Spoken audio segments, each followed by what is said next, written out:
Sleep is an absolutely awful status effect in Elden Ring.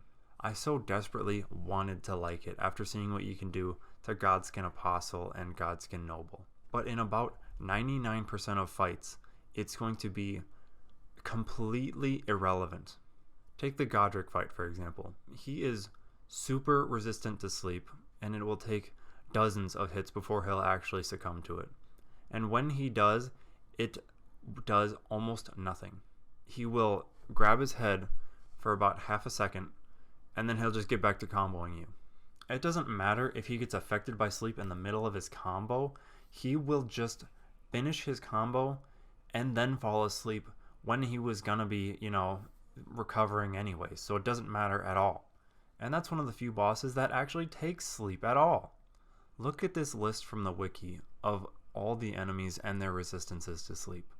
On the left here are people who will actually fall asleep and let you get a critical hit in.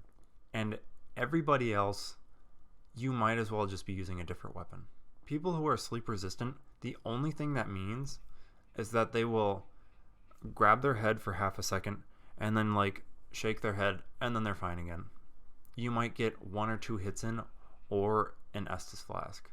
And for every enemy that's sleep vulnerable, there's also an enemy, probably a boss, who's completely immune to sleep.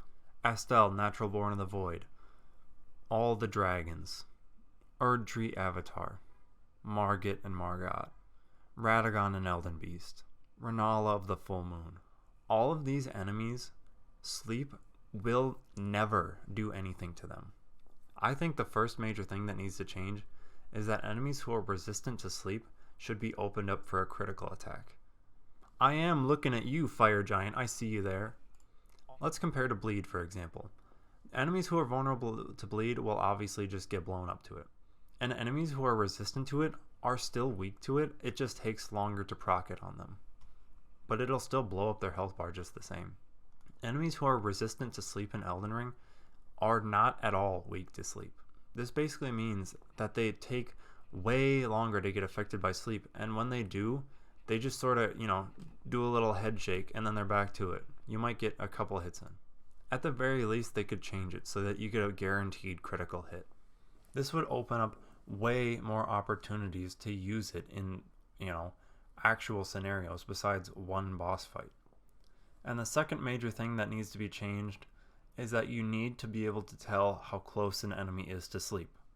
With stuff like Bleed and Rot and Poison, it doesn't really matter how close they are. Because if you accidentally overproc and use too much Bleed or, too much Rot, nothing changes. They're still affected by it just as much. But with Sleep, it's different. If you're in the middle of a combo swinging and swinging and swinging, and then after, 3 hits, they get affected by Sleep and, they start falling over, but you already queued in a 4th attack, goodbye Sleep, you just hit them again, and then they wake right up immediately. You lose the chance to take some time and recover, and you also lose the chance to use your critical hit. My suggestion would be like a little eyeball that appears above the enemy's head. That's if they get hit once and they're unaffected by it, it'll just be completely open. But as they get closer to sleep, it will close more and more and more so that you at least have a reference for how close they might be and can, control how much of a combo you're doing. If they change both of those things, I still think Sleep will be gimmicky and dumb, but it'll at least be somewhat viable. But anyway, thank you so much for watching. I'll see you in the next video. Bye.